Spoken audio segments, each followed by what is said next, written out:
Hi everyone, সবাই কেমন আছেন? আশা করি সবাই ভালো আছেন। তো আজকে রান্না করুম টক ডাইল। তো প্রথমে 1 কাপ ডাইল লইছি। 1 কাপের থেকে একটু বেশি লইছি।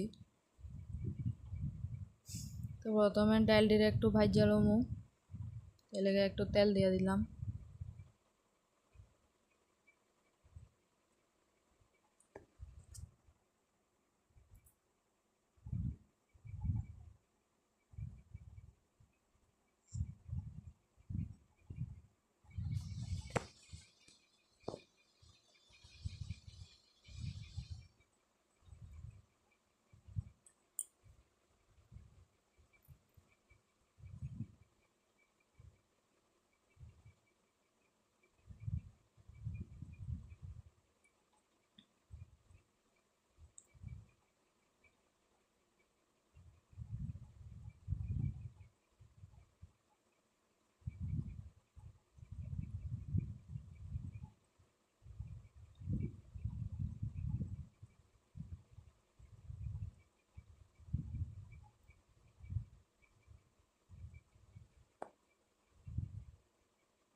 তো এবার সিদ্ধ না লেগে জল দিয়ে দিছি।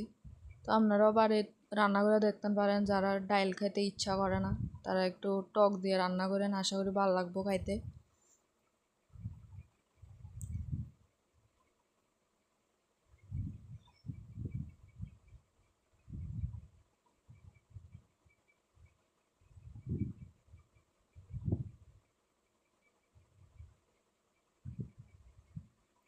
তো একটু তেঁতুল লইয়া লইছি, ডাইলে দিতাম।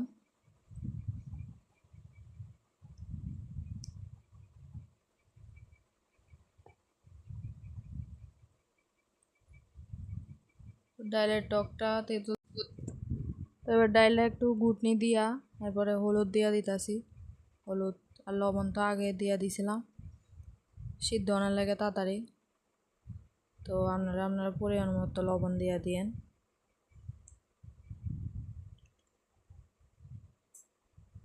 তো এবার শস্য দিয়া সোমবারে দিয়া দিছি। তো আপনারা টক ডাল যদি বাড়িতে রান্না করেন শস্য দিয়া সোমবারে দিয়েন, নাহলে ভালো লাগতো না। তো এরপরে এবার তেঁতুলটা দিয়া দিলাম। আপনারা সোমবারে দিয়ে এরপর তেঁতুলটা দিয়ে দিয়েন। ডাইলটা হয়ে গেছে গা, দেন আজকে টক ডাল রেডি। ভিডিওটা কেমন লাগছে জানাবেন, ভালো লাগলে লাইক কমেন্ট শেয়ার করে দেন, চ্যানেলটা সাবস্ক্রাইব করে দেন। সবাই ভালো থাকবেন, সুস্থ থাকবেন।